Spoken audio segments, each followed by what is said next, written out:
오늘은 율법 아래 묶인 디웅박 팔자, 율법 아래 묶인 디웅박 팔자란 제목으로 하나의 말씀 함께 나누도록 합니다. 제목을 들어보니까 다 좋은데 팔자라는 문구가 눈에 거슬리죠. 과연 팔자라는 말이 기독교 용어로 적합한가 하는 물음표가 생기기 때문입니다. 팔자의 어원을 살펴보면 사주팔자에 그 뿌리를 두고 있어요.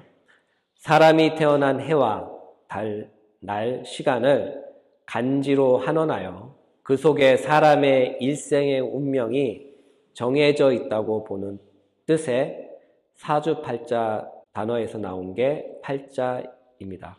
그럼에도 이 단어를 선택한 이유는 이 단어를 통해 오늘 본문이 함의하고 있는 메시지의 전달에 적합하다는 설교자의 판단과 선택입니다. 그래서 이 용어는 오늘만 임시적으로 사용하는 걸로 암묵적으로 합의합시다. 다음으로 디웅박이란 단어가 나옵니다. 여러분, 디웅박이란 단어 들어보셨습니까?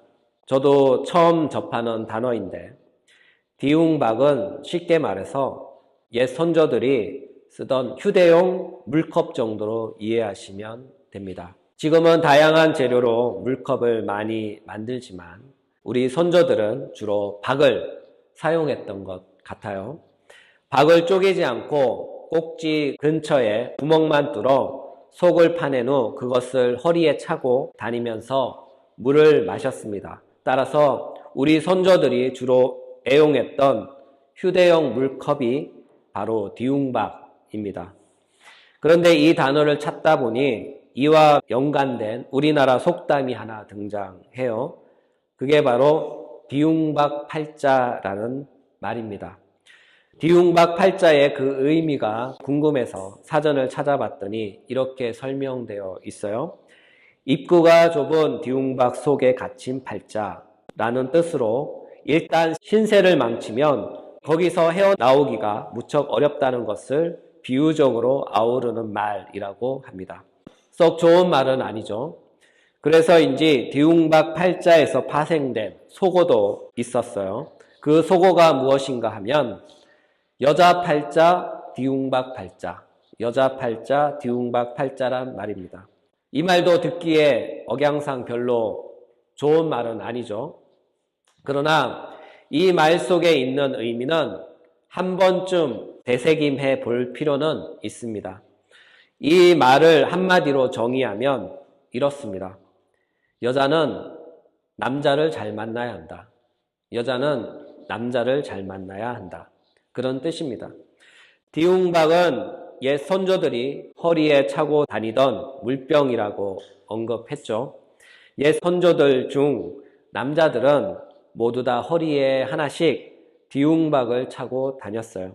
그러나 어떤 이들은 디웅박이 깨질까봐 조심스럽게 소중하게 취급한 반면 어떤 이들은 디웅박이 깨지든 말든 아무렇게나 막 취급했어요. 이와 같은 까닭에 디웅박은 어떤 주인을 만나느냐에 따라 그의 운명이 달라졌습니다. 그래서 이를 빗대어 만들어낸 속어가 바로 여자 팔자, 디웅박 팔자입니다. 다시 말해서 여자는 만나는 남자가 어떤 사람인가에 따라 그 여자의 팔자가 결정된다는 그런 뜻입니다. 듣고 보니 억양은 나쁘지만 한 번쯤은 되새겨 볼 만한 말입니다. 이를 적용해 보면 여자를 소중히 다루고 아끼는 남자를 만나면 그 여자의 팔자는 행복하겠고 여자를 함부로 다루는 남자를 만나면 그 여자의 팔자는 불행하겠죠. 여기에 모인 형제들은 내 곁에 있는 여자의 팔자를 행복하게 만드시는 남자들이 되시길 축복합니다. 이렇게 말하고 나니 왠지 많이 찔리네요. 양심의 소리가 들립니다.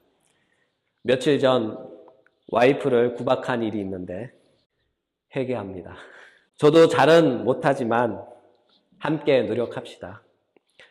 여튼 여기에 모인 형제들은 모두 다 여자를 웃게 만드는 행복 바이러스, 사랑의 비타민이 되시길 바랍니다. 서론을 길게 한 이유는 오늘 본문이 그래요. 본문을 다시 한번 읽어볼까요? 형제들아, 내가 법 아는 자들에게 말하노니 너희는 그 법이 사람이 살 동안만 그를 주관하는 줄 알지 못하느냐? 남편 있는 여인이 그 남편 생전에는 법으로 그에게 매인 바 되나? 만일 그 남편이 죽으면 남편의 법에서 벗어나느니라. 그러므로 만일 그 남편 생전에 다른 남자에게 가면 음녀라. 그러나 만일 남편이 죽으면 그 법에서 자유롭게 되나니 다른 남자에게 갈지라도 음녀가 되지 아니하느니라. 본문을 전체적으로 보면 결혼법과 관련된 내용입니다. 한 남자와 한 여자가 결혼을 했다고 합니다. 한 남자와 한 여자가 결혼 전에는 얼마든지 상황에 따라 쉽게 헤어지고 다시 만날 수 있습니다. 그러나 그 두 사람이 일단 결혼을 하면 상황은 많이 달라집니다. 여자는 남자에게 법적으로 종속되고 남자는 여자에게 법적으로 종속됩니다. 두 사람이 그대로 끝까지 행복하다면 아무런 문제는 없습니다. 그러나 만약 그 두 사람이 불행하다면 문제가 있습니다. 결혼하는 것은 힘들긴 해도 법적으로는 쉽습니다. 그러나 결혼한 사람이 헤어지는 것은 법적으로 결코 쉽지 않습니다. 왜냐하면 그 두 사람의 모든 것이 법에 의해 묶여있기 때문이죠. 그들이 법적으로 자유로우려면 반드시 법적 문제를 해결해야만 합니다. 이 법적 문제만 해결된다면 그 둘은 서로에 대하여 자유합니다. 이것이 법이에요. 사도 바울은 본문을 통해 우리에게 이렇게 비유합니다. 율법이라는 한 남자와 인류라고 하는 한 여자가 결혼을 했다고 비유합니다. 성경의 이해를 따르면 모든 인류는 율법이라는 남편과 결혼했어요.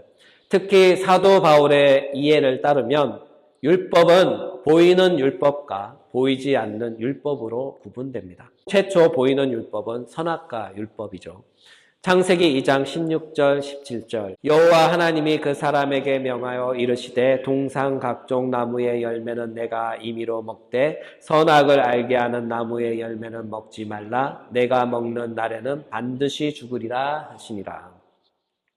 이 구절에 등장하는 하나님의 명령은 법적 효력을 가진 강력한 율법이었고 하나님의 율법을 수용한 첫 사람은 모든 인류를 대표하는 한 사람이었으므로 이 명령은 첫 사람을 포함한 모든 인류를 향한 하나님의 명령입니다.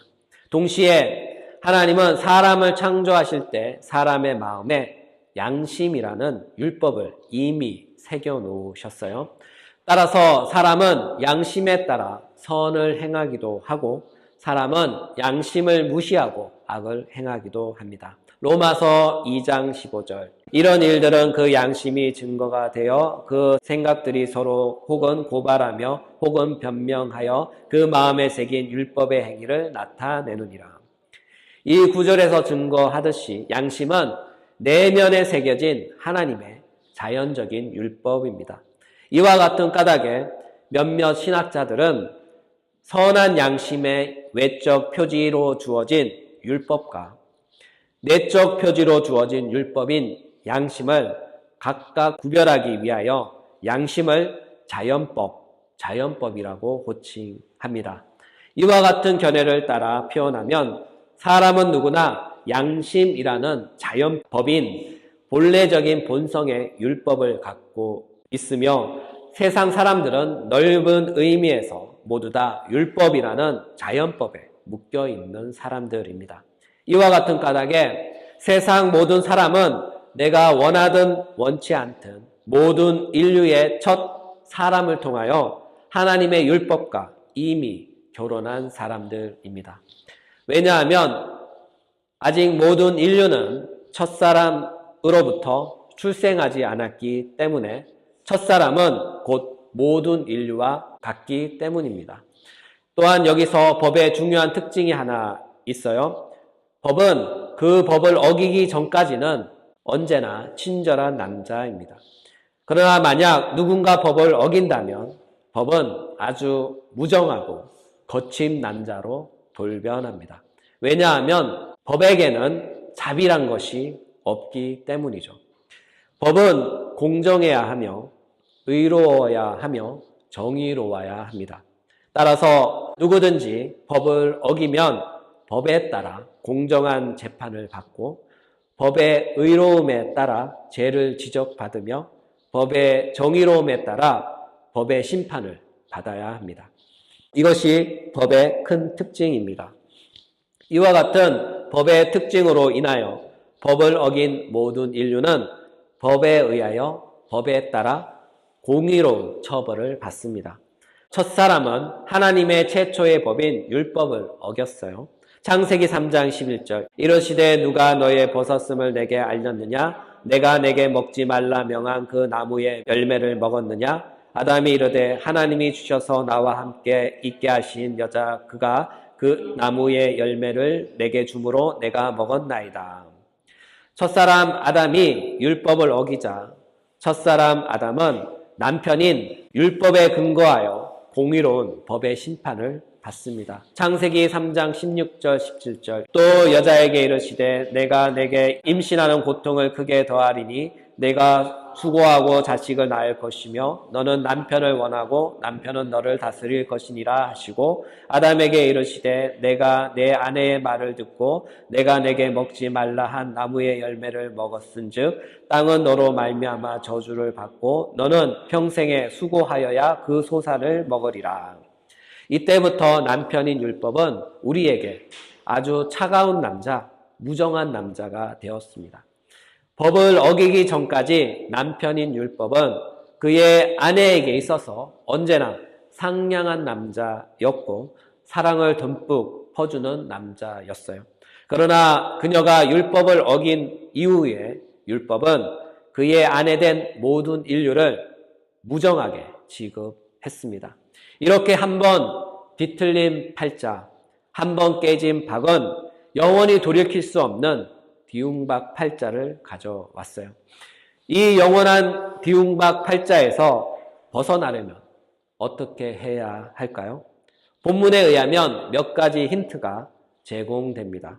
첫 번째 힌트입니다. 로마서 7장 1절 형제들아 내가 법 아는 자들에게 말하노니 너희는 그 법이 사람이 살 동안만 그를 주관하는 줄을 알지 못하느냐. 이 본문을 자세히 보면 법이 갖고 있는 한계를 지적한 말씀이죠. 이 구절에 의하면 무엇이라고 말씀하나요? 법은 사람이 살 동안만 그를 주관한다. 법은 사람이 살 동안만 그를 주관한다고 합니다. 법은 법의 특성상 그 사람이 살아있는 동안만 효력이 있어요. 다시 말해서 내가 죽으면 법의 효력도 끝난다. 그런 뜻이죠. 따라서 내가 죽으면 디움박 팔자는 끝납니다. 그러나 여러분, 내가 죽고 나면 내게 무슨 유익이 있을까요? 누군가는 내 덕을 보겠지만 당사자인 나는 아무런 유익이 없습니다. 이것이 바로 우리가 쉽게 죽을 수 없는 이유입니다. 그러나 이 본문에서 제시하는 한 가지 중요한 힌트는 법은 그 특성상 그 사람이 살아있을 동안만 유효하다는 사실을 알려줍니다. 두 번째 힌트는 이것입니다. 로마서 7장 2절 남편 있는 여인이 그 남편 생전에는 법으로 그에게 매인 바 되나 만일 그 남편이 죽으면 남편의 법에서 벗어나느니라. 이 본문에서 주는 두 번째 힌트는 남편이 죽으면 디움박 팔자가 끝난다는 것이죠. 본문 안에는 남편의 법이 등장합니다. 남편의 법은 유대인들이 소중히 여기는 토라를 가리키며 우리는 그 토라를 모세의 율법이라고 부릅니다. 이 모세의 율법 안에 남편의 법이 있어요. 이 남편의 법에 따르면 여자는 남편이 죽으면 남편의 법에서 벗어난다, 해방된다 라고 합니다. 그러나 모세의 율법뿐 아니라 그 당시에 또는 고대의 법에서는 결혼에 관한 법은 거의 동일합니다. 지금은 여자의 권리가 많이 향상되고 나아졌어요. 그러나 고대에는 그렇지 않았어요. 고대에서는 여자의 위치는 남편의 소유물 중 하나이거나 남편의 종과 같은 취급을 받았어요. 그래서 한 번 결혼한 여자는 남편이 어떻게 대하든지 그 남편에게서 절대로 벗어날 수가 없었어요. 좋든 싫든 그냥 그대로 죽을 때까지 살아야만 했습니다. 심지어 남편이 그 여자를 까닭없이 내다 버릴지라도 그 여자는 버려진 상태로 죽을 때까지 살아야 했습니다. 만약에 어떤 여인이 남편에게 버림받았다고 해서 다른 남자와 재혼이라도 하는 날에는 그것은 남편의 법을 어긴 것이므로 여자는 남편의 법에 따라 죽어야만 했습니다. 왜냐하면 남편의 법에 따르면 한 번 결혼한 여자는 그 남편이 죽을 때까지 그 법에서 절대로 벗어날 수가 없기 때문입니다. 따라서 여인이 고대에서 더욱이 토라에서 남편의 법에서 해방되려면 그 유일한 길은 하나입니다. 남편이 일찍 죽는 것이죠. 이와 같은 이유로 로마서 7장 2절은 이렇게 증언합니다. 다시 읽어볼까요? 남편이 있는 여인이 그 남편 생전에는 법으로 그에게 매인 바 되나 만일 그 남편이 죽으면 남편의 법에서 벗어나느니라. 따라서 남편이 죽으면 그 여자의 디움박 팔자는 핍니다. 성경에서도 디움박 팔자가 핀 한 여성이 있어요. 그 주인공은 바로 룻입니다. 구약 성경에서 룻기를 보면 이방 여인 룻이 등장합니다. 룻기 1장 3절 4절 나오미의 남편 엘리멜렉이 죽고 나오미와 그 두 아들이 남았으며 그들은 모압 여자 중에서 그들의 아내를 맞이하였는데 하나의 이름은 오르바요 하나의 이름은 룻이더라. 그들이 거기서 거주한 지 10년쯤에 말론과 기론 두 사람이 다 죽고 그 여인은 두 아들과 남편의 뒤에 남았더라. 여기 보면 오르바와 룻은 남편의 죽음 때문에 생가부가 되죠. 이 구절의 룻은 이스라엘 백성의 입장에서 보면 이방인입니다. 그렇죠? 하나님과는 전혀 상관없고 또한 하나님께서 약속하신 복과는 거리가 먼 사람입니다. 그랬던 그녀가 신앙을 통해서 하나님을 붙잡고 하나님의 백성으로 살고 죽기로 결단하며 마침내 하나님의 백성으로 접붙임 바 됩니다. 룻기 4장 13절 이에 보아스가 룻을 맞이하여 아내를 삼고 그에게 들어갔더니 여호와께서 그에게 임신하게 하심으로 그가 아들을 낳은지라. 4장 17절 그의 이웃 여인들이 그에게 이름을 주어 이르되 나오미에게 아들이 태어났다 하여 그의 이름을 오벳이라 하였는데 그는 다윗의 아버지인 이새의 아버지였더라. 4장 21절 22절 살몬은 보아스를 낳았고 보아스는 오벳을 낳았고 오벳은 이셋을 낳았고 이셋은 다윗을 낳았더라. 앞에 언급된 구절들은 성경에 있어서 굉장히 중요한 구절들입니다. 우리의 구원자이신 예수께서 바로 다윗의 계보를 통해 다윗의 자손으로 오셨기 때문이죠. 다시 말해서 이 구절들은 하나님의 구원의 역사를 연결하는 연결고리와 같은 구절들입니다. 이 구원의 역사의 핵심 안에 그 다리를 연결하는 중요한 한 사람으로 이방 여인 룻이 등장하는 것이죠. 이것은 이방인으로서 도저히 상상할 수 없는 큰 은혜의 혜택입니다. 이방 여인이었던 룻이 남편의 죽음을 통하여 비움박 팔자에서 벗어나 전 인생을 바꾼 여인이 된 것이죠. 이방 여인 룻이 비움박 팔자에서 어떻게 그 팔자가 바뀌었나요? 바로 남편의 법에 의하여 남편이 죽음으로 팔자가 바뀌었습니다. 그러나 이것은 어디까지나 세상살이와 관련된 이야기입니다. 세상의 남편은 반드시 죽습니다. 다만 일찍 죽는 사람과 조금 늦게 죽는 사람만 있을 뿐이죠. 그러나 오늘 본문의 남편으로 등장하는 율법은 세상 끝날 때까지 안 죽습니다. 마태복음 5장 18절 읽어봅시다. 진실로 너에게 이르노니 천지가 없어지기 전에는 율법의 1.1획도 결코 없어지지 아니하고 다 이루리라. 예수님께서도 언급하셨듯이 율법은 세상 종말까지 쭉 삽니다. 따라서 율법이 죽는 일은 절대로 없어요. 이에 따라 한 번 깨진 쪽박 인생, 뒤움박 팔자를 고칠 일은 절대로 불가능합니다. 남편의 법이 살아있는 한 뒤움박 팔자는 절대로 달라지지 않아요. 이것은 정말이지 절망입니다. 인류의 큰 불행입니다. 사실이 이와 같다면 율법에 안해된 모든 인류는 절망으로 그들의 인생을 마감해야 할까요? 아닙니다. 이와 같은 절망에 빠진 인류를 구원하시기 위해 하나님은 구원자 한 명을 보내주셨어요. 그분이 누구일까요? 그렇죠. 예수님입니다. 예수님은 남편의 법에 의하여 절망에 빠진 모든 인류의 뒤움박 팔자를 고치시기 위해 파견되신 하나님의 구원자입니다. 그가 오셔서 우리의 뒤움박 팔자를 고쳐주십니다.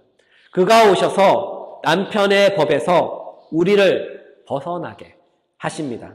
그렇다면 한 가지 이어지는 궁금한 질문이 있겠죠. 어떻게 우리를 뒤움박 팔자에서 벗어나게 할까요? 예수님은 바로 십자가의 죽음을 통해서 우리를 뒤움박 팔자에서 벗어나게 하십니다. 예수님은 아담을 대신해서 아담의 자리로 오신 분이에요. 이와 같은 이유로 하나님의 말씀이셨으며 성부 하나님의 독생자이셨던 성자 하나님께서 자신은 하나님이셨음에도 불구하고 그는 반드시 사람이 되셔야만 하셨고 실제로 처녀의 몸을 통하여 사람이 되셨고 사람으로 태어나셨으며 그리고 사람으로 사셨습니다. 또한 우리처럼 사람으로서 십자가에서 실제로 죽으셨습니다. 예수님은 죄와 상관없으시기에 또한 죄로 인하여 죽을 이유가 전혀 없으셨지만 우리 때문에 우리 위하여 우리의 자리에서 우리를 대신하여 우리처럼 죄인처럼 죽으셨어요. 왜냐하면 그가 율법의 요구를 이루기 위해서입니다.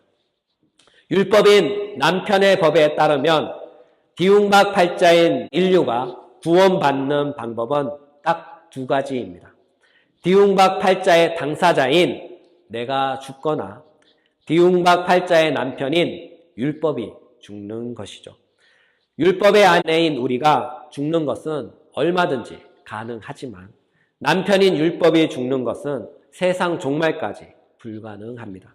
이와 같은 이유로 우리의 구원자이신 예수님은 우리를 위하여 우리를 대신하여 우리의 자리에서 우리처럼 죄인처럼 죽으셨어요. 그가 이렇게 하신 까닭은 율법대로 남편의 법에서 우리를 구원하시기 위해 우리 대신 죽으신 것이죠. 그가 율법의 법을 만족시킨 것입니다. 그가 율법의 요구를 만족시킨 것이에요. 이에 따라 그의 죽음이 나를 율법으로부터 해방을 가져왔습니다. 그의 죽음이 뒤움박 팔자를 바꾸어 놓았어요. 나는 예수 그리스도 때문에 더 이상 율법인 남편의 법에 얽매이지 않습니다. 이것이 우리가 율법에서 자유로운 가장 큰 이유입니다. 그렇다면 어떻게 그분의 십자가의 죽음이 나의 것이 될까요? 간단합니다. 믿으면 됩니다. 무엇을 믿으면 될까요? 예수님이 나의 구원자가 되셔서 율법의 남편의 법으로부터 해방해 주실 유일한 구원자로 믿고 그가 십자가를 통해서 율법의 모든 요구를 이루신 것을 믿어야 합니다. 또한 그가 죽을 때 내가 믿음을 통하여 그의 죽음과 함께 죽었다는 사실을 믿는 것입니다. 이것을 믿으면 여러분의 인생은 달라질 것입니다. 뒤움박 팔자가 바뀌어 룻과 같이 영광스럽고 복된 인생으로 변화될 것입니다. 사랑하는 여러분, 지금 여러분의 뒤움박 팔자를 바꿀 한 사람이 있어요. 바로 예수님입니다. 여러분 앞에 있는 예수님을 믿음으로 붙잡으시길 축복합니다. 그러면 여러분의 뒤움박 팔자가 바뀌어 새롭고 복된 팔자가 펼쳐질 것입니다. 기도하겠습니다.